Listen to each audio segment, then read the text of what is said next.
నమస్కారం, వార్తలకు స్వాగతం. ముందుగా ముఖ్యాంశాలు. ఎన్నికల సందర్భంగా CM Revanth Reddy road show, ఇరు పార్టీలపై fire. YCP leader Posani Krishnamurali press meet, TDP నేతలపై ఫైర్. ఎన్నికల సందర్భంగా ఆర్మూర్లో CM Revanth Reddy road show నిర్వహించారు. ఈ సందర్భంగా ఆయన మాట్లాడారు. గ్రామాలే తరలి వచ్చి ఎక్కడికక్కడ సాదరంగా ఆహ్వానించి స్వాగతం పలుకుతుంటే నేను ఆర్మూరు గడ్డ మీద కాలు పెట్టేటప్పటికి సాయంత్రం 5 అయ్యింది.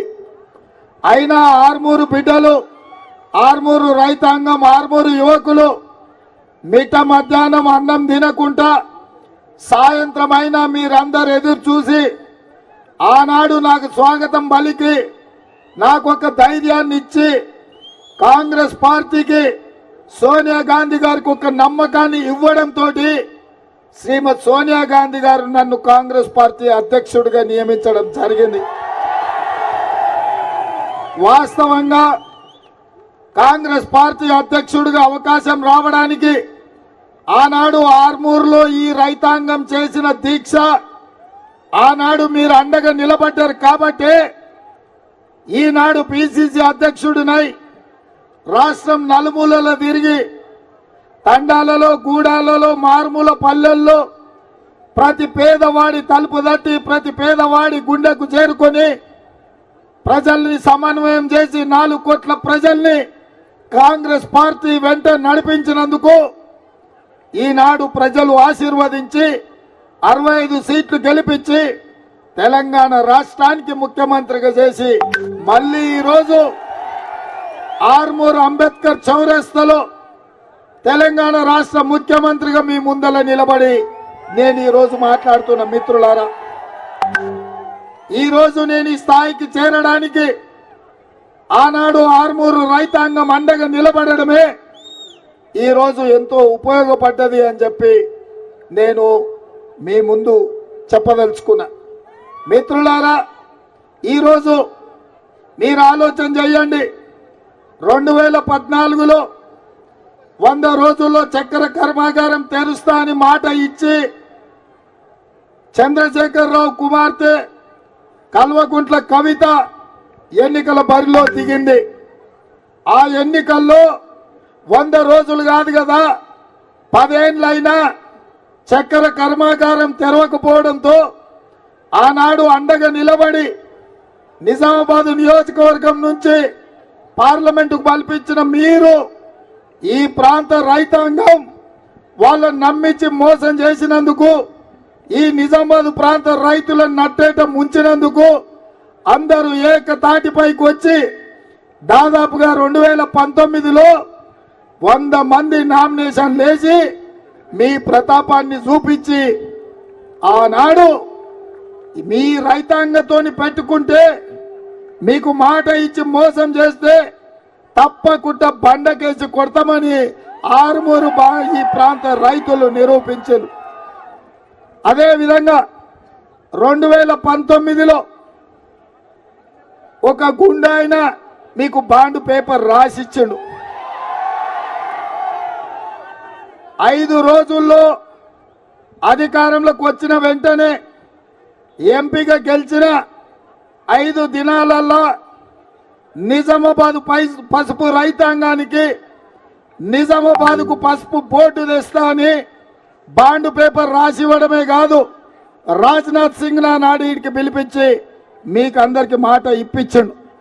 రామ్ మాధవ్ గారిని ఈ ప్రాంతానికి ఆహ్వానించి రామ్ మాధవ్ గారి చేత కూడా మీకు మాట ఇచ్చిండ్రు. మీరు అనుకున్నాడు మావాడే మా బిడ్డనే పసుపు బోర్డు ఇప్పిస్తా అంటున్నాడు కదా, పసుపు రైతాంగాన్ని ఆదుకుంటా అంటున్నాడు కదా, అందుకే కవితను బండకేసి కొట్టి ఈ గుండును పార్లమెంటుకు మీరు పంపించారు.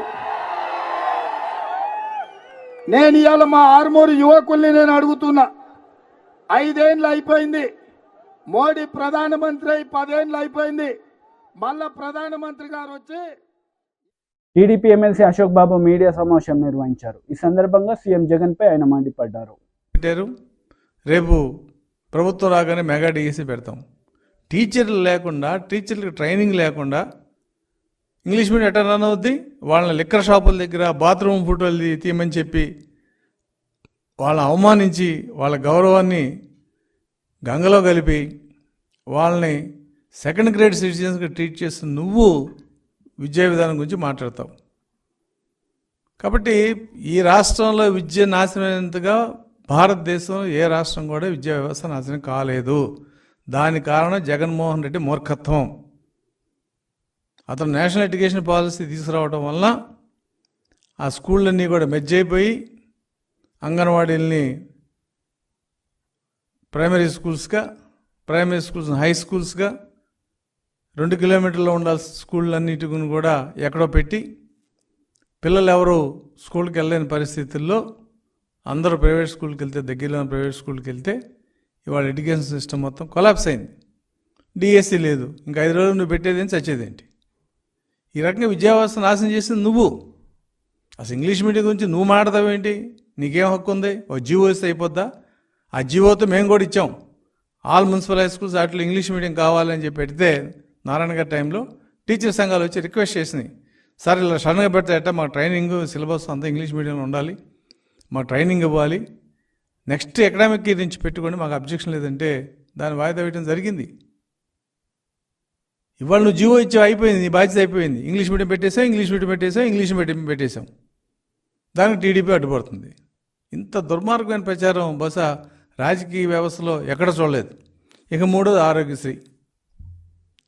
ఇవాళ 1500 కోట్లు నెట్వర్క్ హాస్పిటల్స్ బాకీ ఉన్నామని చెప్పి వాళ్ళు లెటర్ ఇచ్చారు.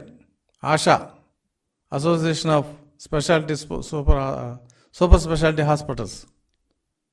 నువ్వు 1500 కోట్లు బకాయి ఉన్నావు కాబట్టి ఆ 15 కోట్లు చెల్లిస్తేనే మేము ఆరోగ్యశ్రీ ట్రీట్మెంట్ చేస్తామని చెప్పి. ఇది ఇవాళ సమస్య కాదు. ఎంప్లాయీస్ ఈహెచ్ఎస్ ఆపేశారు. ఎప్పుడైతే జగన్మోహన్ రెడ్డి ప్రభుత్వంలోకి వచ్చాడో 1 నెల, 2 నెలలు, 3 నెలలు అది సక్రమంగా నడిచింది. అక్కడి నుంచి డబ్బులు ఇవ్వకుండా వాళ్ళు ఆపేయటం, గవర్నమెంట్ పిలిచి బెదిరించడం, లొంగకపోతే ఒక 500 కోట్లు 400 కోట్లు ఇచ్చి ఇదిగో డబ్బులు ఇస్తున్నాం, మీరు కంటిన్యూ చేయండి. అలా ఆరోగ్యశ్రీని ఏ రోజున కూడా సవ్యంగా నడిపిన దాఖలా లేవు. ఇవాళ టీడీపీ ఏం చెప్తుంది? ప్రతి కుటుంబానికి రాష్ట్రంలో అంటే ఆర్థిక స్థాయితో సంబంధం లేకుండా ఒక మెరుగైన ఇన్సూరెన్స్ స్కీమ్, అంటే ప్రతి కుటుంబానికి 25 లక్షల రూపాయల వరకు ఇన్సూరెన్స్ స్కీమ్ తీసుకొస్తాము. ఎవరు కూడా జేబులో రూపాయి, నువ్వు 1000 రూపాయలు దాటితే ఆరోగ్యశ్రీ పెడతా ఉన్నావు, ఎక్కడ పెట్టిందా? నా కేసే నేను చెప్తున్నాను. నేను సర్జరీ చేయించుకుంటే అది దాదాపుగా 4 లక్షలు అవుతే నాకు 1,60,000 మాత్రం వచ్చినాయి. ఎందుకంటే అన్ని ప్యాకేజీ రేట్లకి హాస్పిటల్స్ ఎవరు చేయట్లా. వాళ్ళకి లాభం వస్తే చేస్తున్నారు. డెంటలు, మోకాలు కీలు మార్పిడి, ఐలో కొన్ని ఏదైతే ప్యాకేజ్ మాకు పర్లేదు, డబ్బులు వర్కౌట్ అవుతుంది అనుకుంటే ఆ ప్యాకేజ్ చేస్తున్నారు, మిగతా ప్యాకేజ్ చేయట్లేదు. వైసీపీ లీడర్ పోసాని కృష్ణమురళి మీడియా సమావేశం నిర్వహించారు. ఈ సందర్భంగా ఆయన మాట్లాడారు. 6,000 ఎప్పుడు వస్తాయి? 5-6 నెలలు వస్తాయి. మళ్ళీ ఎప్పుడు వెయిట్ చేస్తారు ఈ పేదోళ్ళు? మళ్ళీ 5 ఏళ్ల తర్వాత మళ్ళీ ఎలక్షన్లు వస్తాయి, అప్పుడు మనకు డబ్బులు వస్తాయి కదా అని అప్పటిదాకా వెయిట్ చేస్తూ ఉంటారు. ఒక జీవోత్సవాల్లాగా. ఇది వద్దు. పేదవాడు జీవోత్సవం కాదు, పెద్దవాడు జీవోత్సవం కాదు అని చెప్పి ఈ పథకాన్ని ప్రవేశపెట్టాడు. దీనికి అన్ని చదువులు కానీ, విజ్ఞానం కానీ, నాడు నేడు అన్నా కానీ, ఆరోగ్యం అన్నా కానీ, మీ ఇంట్లో బట్టలు లేవు, అన్నం లేదు, కూడు లేదు, గుడ్డ, ఇన్ని చూసి ఈ పథకాలు ప్రవేశపెట్టాడు. మీరు అనుకుంటున్నారు పంచుతున్నారు అనుకుంటున్నారు. నేనంటున్నాను, అర్బన్లో ఉండే మహానుభావులు, డబ్బున్న వాళ్ళు, ధనవంతులు, ముఖ్యంగా చెప్తే ఎగ్జాంపుల్ మా కమ్మ వాళ్ళు కూడా, అలాగే డబ్బున్న కాపు మహారాజులు కూడా అదే టౌన్లో ఉంటూ మీరు కూడా ఎంతో మందికి లక్షల రూపాయలు పంచుతున్నారు కదా పేదలకి.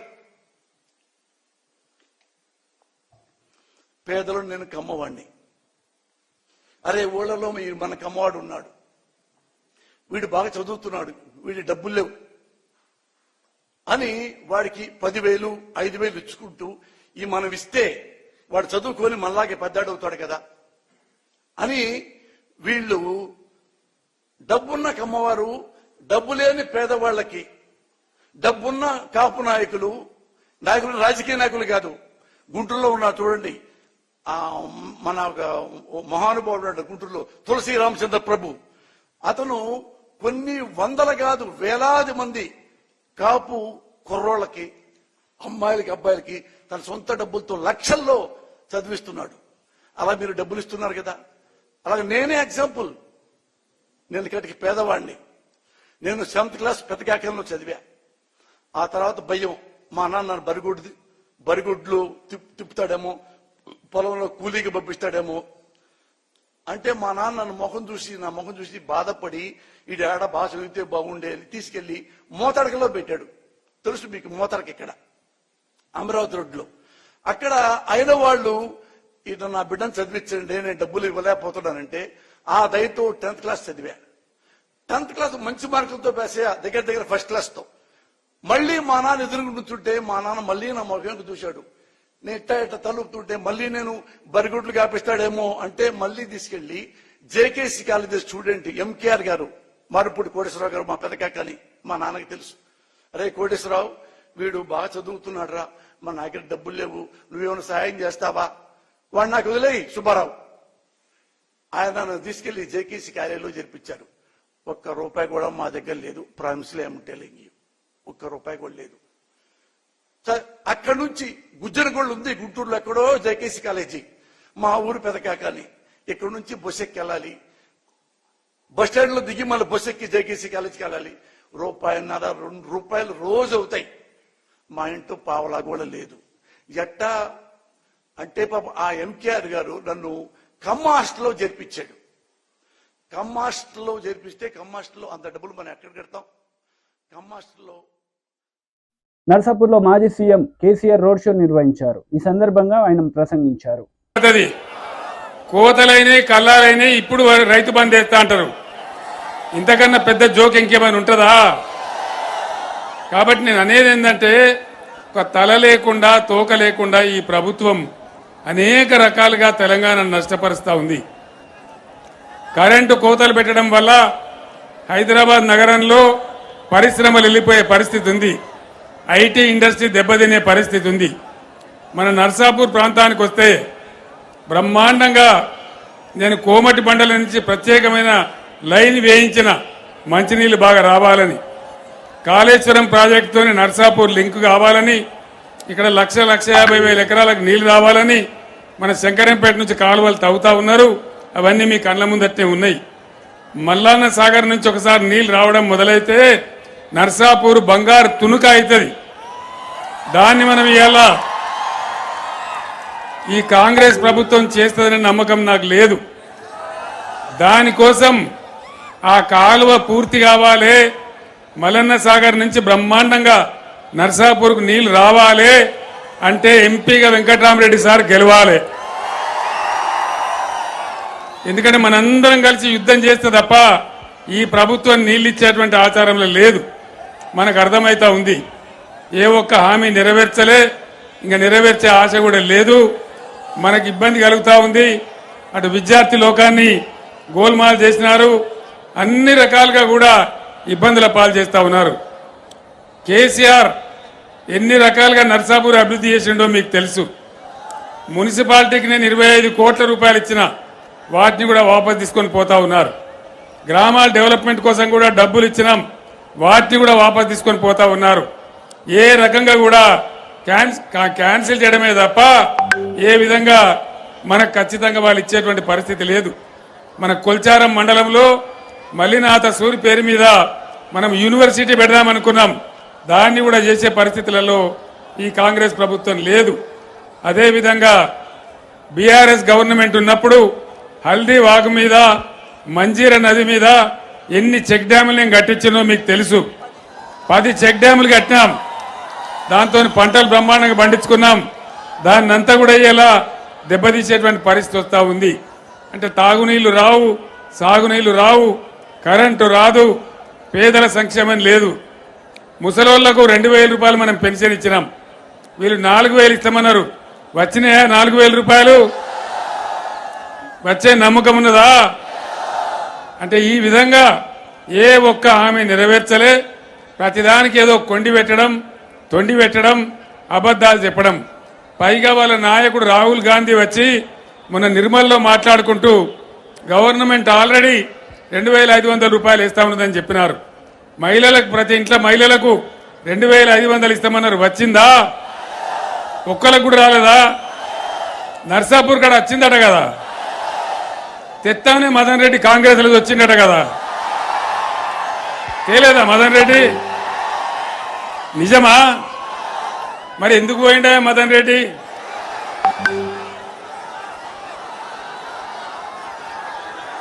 పైచలక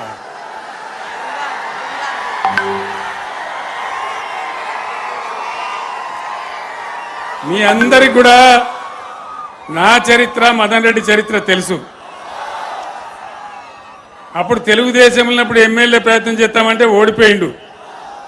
2 సార్లు ఎమ్మెల్యే చేసింది కేసీఆర్ కదా. మరి 70 ఏళ్ల వయసులో ముసల్తనానికి కుసుమగుడాలన్నట్టు ఎవరిని ఉద్ధరిద్దామని పోయినట్టు మదన్ రెడ్డి ఏం చేద్దామని పోయినట్టు? ఇది ధర్మమేనా? మనందరినీ ఇడిచిపెట్టిపోయిన మదన్ రెడ్డికి మీరే బుద్ధి చెప్పాలని చెప్పి నేను కోరుతా ఉన్నా. అసెంబ్లీ ఎలక్షన్ల కంటే కూడా పెద్ద మెజారిటీ ఇచ్చి వెంకట్రామరెడ్డిని గెలిపియాలని చెప్పి నేను కోరుతా ఉన్నా. ఈ కాలువ పని చాలా ముఖ్యం మనకు. మల్లన్న సాగర్ నుంచి వచ్చే కాలువ, అది మన బతుకుదెరువు. నాకు మనం నర్సాపూర్ మీద ఉండే ప్రేమతోని సునీత గారు గెలిచిన కాడి నుంచి దాని స్పీడ్ పెంచి నీళ్లు తెచ్చే ప్రయత్నాలు చేస్తూ ఉన్నాం. ఈ కాంగ్రెస్ మెడలు వంచి నీళ్లు తేవానంటే ఖచ్చితంగా పార్లమెంట్ ఎన్నికల్లో వెంకట్రామరెడ్డి గారిని గెలిపించాలి. ఆయనతో పాటు మనందరం కూడా యుద్ధం చేయడానికి సిద్ధంగా ఉండాలి. కాంగ్రెస్ మెడలు వంచైనా సరే ఈ కాలువ పని పూర్తి చేసుకోవాలి. మన పొలాలు గోదావరి నదీ జలాలతోని నర్సాపూర్ పొలాలన్నీ పారాలే. అదే కేసీఆర్ కళ అని చెప్పి నేను మాట్లాడుతా ఉన్నా. ఇక ఇంకో పార్టీ నరేంద్ర మోడీ. ఏమన్నా పైసా లాభమైందా నరేంద్ర మోడీతోని? 150 స్లోగన్లు చెప్పిన 150 సబ్కా సాత్ సబ్కా వికాస్. టీడీపీ పోలిట్ బ్యూరో సభ్యులు వర్ల రామయ్య మీడియా సమావేశం నిర్వహించారు. ఈ సందర్భంగా పలు అంశాలపై ఆయన మాట్లాడారు. బయట ఈ పోలీస్ పోస్టల్ బ్యాలెట్ గురించి ఆయన చెప్పాలి సమాధానం. అందుకే కొత్తగా వచ్చిన డీజీ గారిని కూడా మేము కోరుతూ ఉన్నాము, అయ్యా మీరు కూడా అర్థం చేసుకోండి. చాలామంది విధి నిర్వహణలో బయట రాష్ట్రాల్లో ఉన్నారు, మన రాష్ట్రానికి చెందిన పోలీస్ అధికారులు, సిబ్బంది. వాళ్ళందరినీ కూడా ఎన్నికలకు పిలిపించండి. 13వ తారీఖున ఓటేస్తారు, మళ్ళీ 14న కావాలంటే వెళ్తారు. మహారాష్ట్రలో 20వ తారీఖు వరకు మహారాష్ట్రలో లేదు పోలింగ్. మీ నోడల్ ఆఫీసర్ మీరు కూడా దీని మీద స్పందించి అవసరమైతే nodal officer let him go to election commission. Me police nodal officer has to go to Delhi. Delhi వెళ్ళి కూర్చొని వాళ్ళకి ఆర్డర్స్ ఇప్పించాలా, వాళ్ళకు ఒక మూమెంట్ ఆర్డర్ ఇవ్వాలి. మహారాష్ట్ర నుంచి వెళ్ళండి ఆంధ్రప్రదేశ్కి, మీ ప్రాంతాలకు వెళ్ళండి, ఓటు వినియోగించుకోండి, మరలా తిరిగి రండి.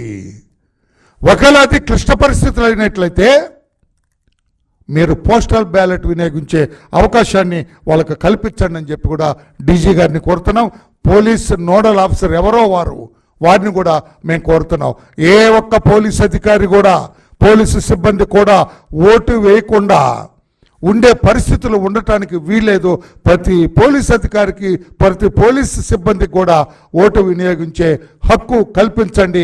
ఆ హక్కుని కాలరాయటానికి వీలేదని చెప్పి కూడా తెలియజేస్తూ మేము సెంట్రల్ ఎలక్షన్ కమిషన్ కూడా కోరుతున్నాం, వెంటనే స్పందించండి. టైం కూడా లేదు, వాళ్ళు మహారాష్ట్ర నుంచి రావాలి, వాళ్ళందరినీ పిలిపించి వారి వారి బెటాలియన్స్కి వెళ్ళి అక్కడ ఓటు హక్కు వినియోగించుకునే అవకాశాన్ని కల్పించమని చెప్పి కూడా మేము కోరుతున్నాం. ఇక్కడ ఇంకా రాష్ట్రంలో హోంగార్డ్స్ దాదాపు 25,000 మంది పైచీలకు హోంగార్డ్స్ ఉన్నారు. ఈ జగన్మోహన్ రెడ్డి గారు 5 ఏళ్ల కాలంలో వాళ్ళ పరిస్థితి చాలా దయనీయంగా ఉంది. హోంగార్డ్స్ పరిస్థితి, వాళ్ళకు రావాల్సిన జీతం కావచ్చు, జీత భత్యాలు సరిగా ఇవ్వటంలో జగన్మోహన్ రెడ్డి ప్రభుత్వం ఘోరంగా విఫలమైంది. చాలా ఈతి బాధలతో ఇబ్బందులు పడుతున్నారు హోంగార్డ్స్ అంతా కూడా. వాళ్ళ బాధలు తెలిసిన వాడిగా ఈరోజు తెలుగుదేశం పార్టీలో జాతీయ ప్రధాన కార్యదర్శిగా, పొలిట్ బ్యూరోలో ఒక మెంబర్గా నేను వరలరామయ్య గారు నేను చెబుతున్నా, హోంగార్డ్స్ సోదరులరా, తెలుగుదేశం పార్టీ అధికారంలోకి వస్తుంది, తప్పకుండా మీ జీవన ప్రమాణాలని మెరుగైన రీతిలో మెరుగుపరుస్తుందని చెప్పి కూడా నేను మా చంద్రబాబు నాయుడు గారి తరఫున మీకు హామీ ఇస్తున్నాను. నేను మీరేమీ అధైర్యపడొద్దు, తెలుగుదేశం పార్టీ అధికారంలోకి వస్తుంది, తప్పకుండా మీ జీవన ప్రమాణాలు పెంచుతుందని చెప్పి కూడా నేను మీ అందరికీ హామీ ఇస్తున్నా. మీ వాడిగా, మీ ఇబ్బందులు తెలిసిన వాడిగా నేను తెలియచేస్తున్నా. అంతేకాదు, మీకు రావాల్సిన బకాయిలన్నీ కూడా అధికారంలోకి వచ్చిన వెంటనే మా అధ్యక్షులు చంద్రబాబు ఆయన కూడా పోలీసు వ్యవస్థ అన్న, మీ హోంగార్డ్స్ అన్న కూడా చాలా ఆయన మీ పట్ల చాలా సానుకూలంగా ఉంటారు. అందుకని మీ అందరికి విజ్ఞప్తి చేస్తున్నా, మేము డోంట్ బి డిజార్టెన్, మీరేమీ అభద్రతా భావానికి లోనవద్దు. మీరు తప్పకుండా కూటమి అధికారంలోకి వస్తుంది, చంద్రబాబు నాయుడు గారు ముఖ్యమంత్రి అవుతారు, మీకు రావాల్సిన పాత బకాయిలన్నీ కూడా వెంటనే చెల్లించి ఏర్పాటు చేస్తాం. మీ ఫ్యామిలీస్కి కూడా కావలసిన ఈ హెల్త్ ఇన్సూరెన్సెస్ కానీ, మీకు వ్యక్తిగతంగా హెల్త్ ఇన్సూరెన్స్ కానీ ఇవన్నీ కూడా చంద్రబాబు నాయుడు గారికి తెలియజేసి ముఖ్యమంత్రిగా ఆయన మీ పట్ల సానుకూలంగా వ్యవహరించేటట్లుగా చూస్తామని చెప్పి కూడా మీ వాడిగా నేను మీ అందరికీ హామీ ఇస్తాను. మహిళా కమిషన్ మాజీ చైర్పర్సన్ వాసిరెడ్డి పద్మ మీడియా సమావేశం నిర్వహించారు. ఈ సందర్భంగా పలు అంశాలపై ఆమె మాట్లాడారు. అటాక్లకి ఒక ఉసిగొలుపుతున్నారు. పైన అధిష్టానం సంకేతం లేకుండా, చంద్రబాబు గారి సంకేతం లేకుండా ఈ రోజున హోమ్ మినిస్టర్ మీద, దళిత మహిళ మీద దాడులకు పాల్పడేటటువంటి ధైర్యం తెలుగుదేశం పార్టీ నాయకులు చేస్తారా?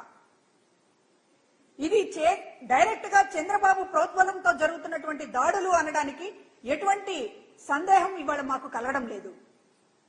గతంలో కేంద్ర హోమ్ మినిస్టర్ అమిత్ షా మీద తిరుపతిలో రాళ్లేయించినటువంటి గనులు ఈ తెలుగుదేశం పార్టీ వాళ్ళు. అంటే మీకు కేంద్ర హోమ్ మినిస్టర్ అంటే లెక్కలేదు, రాష్ట్ర హోమ్ మినిస్టర్ అంటే లెక్కలేదు, మహిళలంటే లెక్కలేదు, దళితులంటే లెక్కలేదు. ఇష్టానుసారంగా మీరు దాడులకి రాళ్లతోటి కర్రలతోటి దాడులకి పాల్పడతారు. మీరు ఈ రోజు జగన్మోహన్ రెడ్డి గారి ప్రభుత్వము అరాచకాలు అని చెప్పి మాట్లాడతారు. చంద్రబాబు అరాచకాల గురించి మాట్లాడేటటువంటి అర్హత మీకుందా? ఇవాళ ఎవరు ప్రతిపక్షంలో ఉండి కూడా కవ్వింపు చర్యలకి, దాడులకి పాల్పడుతుంటే సంయమనం పాటిస్తూ అధికారంలో ఉన్నా కూడా, అధికార గతం 5 ఏళ్లుగా కూడా సంయమనం పాటిస్తూ ఈ రోజున పరిపాలన జరగాలి, పేద ప్రజలకు మంచి జరగాలి, మహిళలకు మేలు జరగాలి తప్ప వాళ్ళు కవ్వించినా సరే దాడులకి కానీ లేకపోతే మరొక దానికి కానీ పాల్పడొద్దు అనేటటువంటి కంట్రోల్ చేసింది జగన్మోహన్ రెడ్డి గారు. ఈ రోజున ఎన్నికల సమయంలో కూడా కనీసం ప్రజలేమనుకుంటారు, మహిళలేమనుకుంటారు, దళితులేమనుకుంటారు అనేటటువంటి ఒక సంకోచం కూడా లేకుండా మీరు దాడులకు పాల్పడుతున్నారంటే ఎలాగైనా సరే కొట్టైనా, తిట్టైనా, అవసరమైతే చంపైనా అధికారంలోకి రావాలి అనేటటువంటి స్టాండ్ తీసుకున్నారా చంద్రబాబు గారు అనే అనుమానం కలుగుతా ఉంది. ఎందుకంటే అసలు నిన్న జరిగినటువంటి దాడి హోమ్ మినిస్టర్ ఇంటిపైన ఆవిడ ప్రచారంలో ఉన్నారు, ఎటువంటి కవ్వింపు చర్యలు లేవు, కనీసం ఎదురెదురు పడినటువంటి సంఘటన కూడా లేదు. ప్రచారంలో ఉన్నటువంటి కార్యకర్తల మీద దాడులు చేసుకుంటూ ఆఫీసులో లోపల ఇంట్లో హోమ్ మినిస్టర్ ఉంది, ఆవిడ్ని కొట్టాలి అనేటటువంటి దాంతో మీరు తలుపులు పాలగొట్టి కర్రలతోటి దాడి చేసేటటువంటి ప్రయత్నం చేశారంటే ఇదెంత దుర్మార్గమైనటువంటి విషయం. అంటే ఎలక్షన్ కమిషన్ ని మేము ఏదైనా ప్రభావితం చేయగలం, ఇవాళ కేంద్రంతో బీజేపీతో మేము జతకట్టాం కాబట్టి మీరు ఏం చేసినా చెల్లుతుందనేటటువంటి ఒక పరిస్థితిలో మీరేమన్నా ఉన్నారా? ఇవాళ ఎన్నికల కమిషన్ మీద ఒత్తిడి తీసుకొస్తున్నారు. గతంలో ఎప్పుడూ లేనటువంటి విధంగా అమల్లో ఉన్నటువంటి పథకాలకి ఈసీ బ్రేక్లు వేస్తా ఉంది. కాబట్టి హోమ్ మినిస్టర్ పైన దాడులు చేసినా లేకపోతే మహిళల పైన దాడులు చేసినా కూడా ఎలక్షన్ కమిషన్ మమ్మల్ని ఏమీ అనదు, మమ్మల్ని కంట్రోల్ చేయదు అనేటటువంటి భరోసా ఏమైనా చంద్రబాబు గారికి లభించిందా? అందుకని ఇలాంటి దాడులకు తెగబడుతున్నారా అనేటటువంటిది ఈ రోజు అర్థం చేసుకోవాల్సినటువంటి అవసరం ఉంది. ఈ రోజు మహిళలకి సంబంధించినటువంటి విషయాల మీద 5 ఏళ్లుగా ఈ రాష్ట్రంలో ఆత్మగౌరవాన్ని గాని గౌరవాన్ని గాని పెంచేటటువంటి విధంగా మహిళా సాధికారిత అంటే ఏంటో చేసి చూపించి ఈ రోజు మహిళలకి అండగా నిలబడినటువంటిది ప్రభుత్వం. ప్రతి పథకము ఈ రోజు మహిళలను ఉద్దేశించి డీబీటీ ద్వారా డైరెక్ట్ గా నేరుగా మహిళ అకౌంట్ లోకి డబ్బందేలాగా చేశాం. అదేవిధంగా 30 లక్షల మంది మహిళలకి జగన్మోహన్ రెడ్డి గారు ఇళ్ల పట్టాలు ఇచ్చి వాళ్ళని ఇంటి యజమాని చేసి గౌరవించినటువంటి పరిస్థితి. కానీ ఇవాళ చంద్రబాబు ఏం మాట్లాడుతున్నాడు? చంద్రబాబు మహిళల్ని ఎంత కించపరుస్తూ మాట్లాడుతున్నాడు. వార్తలు ముగించే ముందు ముఖ్యాంశాలు మరోసారి. ఎన్నికల సందర్భంగా CM Revanth Reddy road show, ఇరుపార్టీలపై fire. YCP leader Posani Krishnamurali press meet, TDP నేతలపై ఫైర్. ఈ వార్తలు ఇంతటితో సమాప్తం. తిరిగి ప్రసారమయ్యే వార్తల్లో మళ్ళీ కలుద్దాం. అంతవరకు సెలవు. నమస్తే.